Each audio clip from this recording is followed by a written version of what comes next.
Are you willing to fit Mary Kay into these spaces in your schedule? Another situation. She wants to move up, but her actions do not follow her words. Here's something I might say. You know what, you're telling me one thing, but not following through. Is there a reason you're not following through on this goal? Let's talk about it. Is there a reason you're not following through on this goal? Let's talk about it. Another question might be, what has caused your excuses to grow stronger than your goals?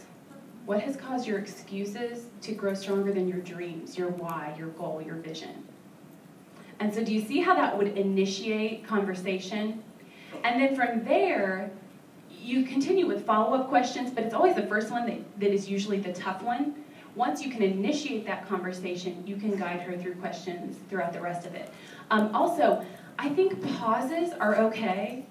Sometimes we feel like we want to say the right thing right away and not have a pause, and we want to have the right answer. Sometimes I'm just like silent, and I'm thinking it through, and that's okay. Don't feel like you have to talk right away. Sometimes I say, you know what? I don't know what to say. I don't know what to say. Talk to me more about it. So again, no pressure to always have the right answers. It's not about that. She might be another situation might be feeling stuck or frustrated. So I would just ask, what is most frustrating about your business right now? So that initiates the conversation. Doesn't have a sense of urgency. And we need them to have a sense of urgency about their business. So I might say, you know what, in my experience, when we don't work with urgency, we often never reach the goal. So how could you work with more urgency in your business right now? So you're not telling her to work with more urgency. You're asking her how she could implement things that could help her to move a little bit quicker. Okay, somebody not getting results. And that's a tough one because they're working it. Their actions are following their words. They want the business and they're working it, they're doing the work, but they're not getting results that they need to. And so here's a conversation I would have. I think there's usually 4 main reasons, and there's more than 4, but there's 4 main ones that I think people don't get results for these 4 things. So I would go through these 4 with her. Hasn't been enough time to see the numbers play out. Sometimes they think if they do a Power Start 1 month, they should see mountains moving in their business. But obviously it takes that time. This business works in a 90-day cycle, so it takes that time to see the numbers play out. Number 2, she may need to master a skill. She may be lacking a crucial skill that is preventing her from moving up. So just, a skincare class skill, even people skills. She might need to learn some more people skills to attract people to her. Number 3, not working with her target market. It is hard to build a business of only college students in your customer base. College students are great, and they're a great part of your customer base, but if they're only working with maybe 18, 19, 20-year-olds, she's not going to see the results that she could see. And then number 4, it could be a mindset issue or a belief issue. She doesn't believe in herself. She doesn't believe in the company. She doesn't believe she can make money, something like that. So I will go through those 4 things, and then I'll ask, do you feel like one of these things might be holding you back from getting results? Because you want her to identify it instead of saying, oh, Mary Kay doesn't work. I'm working it, but I'm not getting results, and Mary Kay doesn't work. As leaders, we always want to discern, is she really ready right now? We want so badly for our people to be those ready right now women, ready to move up and be leaders, but you want to always ask yourself, is she really ready right now, and is this the right goal for her? Some more effective questions you could ask, and you guys know these, so I'm going to run through these really quick. You know the questions to ask, but it could be, what would you like to accomplish? I'm like going to take my jacket off. Sorry, Dad. Yeah. Maybe I'll keep it on. What would you like to accomplish? Why do you want to be a director? What's your time frame? Are you willing to do the work it takes? How can I support you? How do you plan on holding yourself accountable? That's something else I learned from a business coach. Because what do we normally ask? How can I hold you accountable? But who is the only person that can hold you accountable? It is you. Yeah, we are the only person that can hold ourselves accountable. Yes, we have accountability in Mary Kay. It's important to check in with your mentor and be accountable because it does support your growth. But you're the only person that can hold yourself accountable. So instead of asking, how can I hold you accountable, how do you plan on holding yourself accountable? Let her take more ownership. How will you feel when you reach this goal? What motivates you to work when you don't feel like it? You want to dig deep to reveal weaknesses, challenges, and fears. And try to look for that red flag. Not that you're looking for the negative, but look for that one thing that might be holding her back and coach her on that. And questions should always come from a place of we're in this together, not from a place of judgment. I think sometimes maybe in the heat of the moment, or when we're frustrated with consultants or directors, it might be a little condescending tone, and we never want to be condescending, okay? It always comes from a place of we're in this together. Okay, so to the last topic I want to talk about, now that we've talked about coaching, I want to just give you some practical ideas of things I do in my business and in my unit to recognize reds and help them to move up the career path. And then we're going to finish with an action plan after that. Okay, so it's raining red. Love that promotion. Love that it's 4 months long, and I love that it's in the final 4, and I think it's a great promotion to work on, but you want to be like all over it. Like all over it, like a duck on dough, all over it.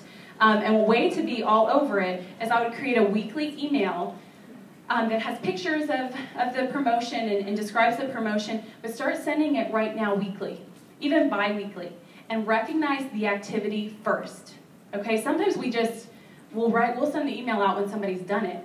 No, we got to send it out to, first of all, remind them about it and recognize the activity. So Susie Q did 2 interviews this week. You know, so-and-so had 5 guests at our meeting. So you're recognizing the activity, even though the accomplishment hasn't happened, you're recognizing who's on track for it. And then when they start recruiting, and my iPad just died with all my notes on it, but that's okay. Then when they start recruiting, that's okay. Yeah, I think I got it. Then you recognize the recruits that are coming in, regardless of whether they're qualified or not. You know, so-and-so got a new recruit. And then you recognize as the qualifieds roll in, you're recognizing who got qualified. So weekly email, at the end of the month, you put that email in your newsletter. You, of course, recognize it at your meeting, but recognize the activity first. You know, stand up if you've done interviews, and then do standing recognition for who's doing the activity. I will often print the flyer and write a note on it. Or a tracking sheet, write the note on it and mail it to them. But just be all over this raining red promotion and just talk it up. Also, they should see reds everywhere they look. Pictures on the website, pictures in the newsletter. At the meeting, we have a head table for our red jackets. And even if it's just a few, recognize them and have them come up. If you don't have any reds or you have dead reds, start talking about who's going to be the class of 2013 Charter Red Jackets. Who are going to be the Charter Red Jackets in our unit for 2013 that we're going to take to seminar. So don't feel like you have to wait to have reds. Just start recognizing red jackets. One thing that we do at our meeting is once a month we'll recognize who moved up, but we'll honor all reds. So we have roses sitting in each name tags there. So all reds are honored. Then the reds who moved up get to come up and speak a little bit. And then I got this idea from Jessica Anderson, who's in this room, I believe. Yes, Jessica, thank you for this idea. She was at our meeting. She's got some people who go to my meeting, and so she came to recognize them and affirm them. She had a note card or a little postcard for them and had written out affirmations and a little note to them, and she read it to them at the meeting. And it was so powerful and so sweet, and everybody was so touched by that. And so I've started doing that. When I want to affirm them, I'll write it out. Because sometimes in the moment, you kind of forget what you want to say about them. And so I'll write it out and read it to them, and that is so, so powerful. And a little mini lesson on affirming, you always want to affirm people for who they are, for the person that they are. Never performance-related or achievement-related. And of course, we're always going to celebrate that. That's natural. But affirm them for who they are. Sometimes we get caught into this meaningless praise. You're awesome. You're wonderful. I'm so proud of you. You know, we're just throwing these things out that, yeah, they feel good, but it's not a whole lot of, they don't feel super affirmed for who they are. Or we recognize them for their performance or what we want them to do. I know you're going to be in DIQ next month. Well, no, you don't. You don't really know that. And when she doesn't do it, she doesn't come back to the meeting because she didn't perform. But when she's affirmed for who she is, she comes back regardless of performance because she's just affirmed for who she is. I created this prayer journal for my area that has a picture of my directors, a black and white picture of each of them. They each have a page in this journal, and then I list the names of key people in my unit and in my area, and I write qualities by their face or by their name. I try to think of a couple, 2 or 3 qualities of what I love the most about them, and I'll write those down. And I think about them in their best, in the best light, and in their best way, and I look for the best in them. This is especially important for people who are hard to love, and it's hard to find the good in them. You want to think about them in their best light, write those qualities down so when it comes time to affirm them, and maybe sometimes it's on the spot, it comes out of your heart. because you've spent time thinking about them at their very best. So I write these qualities, and each day I'll go through and I'll pray, pray for my directors and think through these qualities. And so my emotional connection to my people is not based on their performance. And I always pray that they would know in their bones that I love them regardless of what they do or do not do in Mary Kay. And if they leave, that's okay. We still have a relationship with them. And I think that's so, so important to affirm them for who they are. And what else did I want to say about this? Oh, another point I wanted to make now that I don't have my notes is that my people cannot disappoint me. My people cannot disappoint me. And I want you guys to be able to say that about every single unit member and director you have in your unit or in your area. Because people are in Mary Kay for a reason, a season, or a lifetime. And if it's about disappointing me, first of all, it's not about me. Secondly, if you want to live on a roller coaster of emotional instability, do that. Have your emotions based on their performance. It's got to be based on who they are, and they've got to feel that from you. So I'm going to close up with an action plan for you guys to wrap up with, and I think we might have a couple minutes for questions. So your homework or your action plan is to go home and have dangerous conversations. Have dangerous, risky conversations that produce movement in your unit. And what I'll do after a big event is I will, Saturday or Sunday, I text my people who were there that I want to connect with.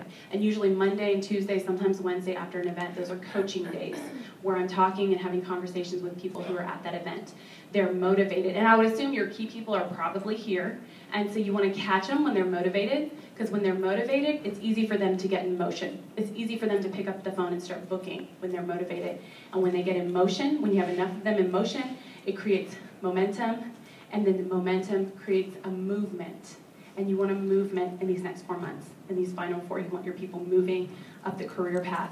And so you want to set up a coaching call with them. Give yourself plenty of time to do this, because it often takes longer than you think. And I will often start after an event, I'll start the conversation with, you know what, I want to hear your goals, your dreams, your thoughts, your aha moments. How did you feel? What did you think? Where do you want to start? Okay, so I want to hit on all of that, but I want her to initiate the conversation. I want to hear this and this and this and this and this. Where do you want to start? You let her start the conversation with what she took away from career conference, and then you're going to guide that conversation with effective questions throughout the conversation. Okay, but that I've always found that's a good way to start, because there's so much to talk about after an event, but that's a good way to start. So yes, that is your action plan. You guys go home, have dangerous conversations with your key people, and just watch a movement take place in this final 4. So thank you for your time and your gracious attention in this hot, hot room. Love you guys, and have a great day. God bless.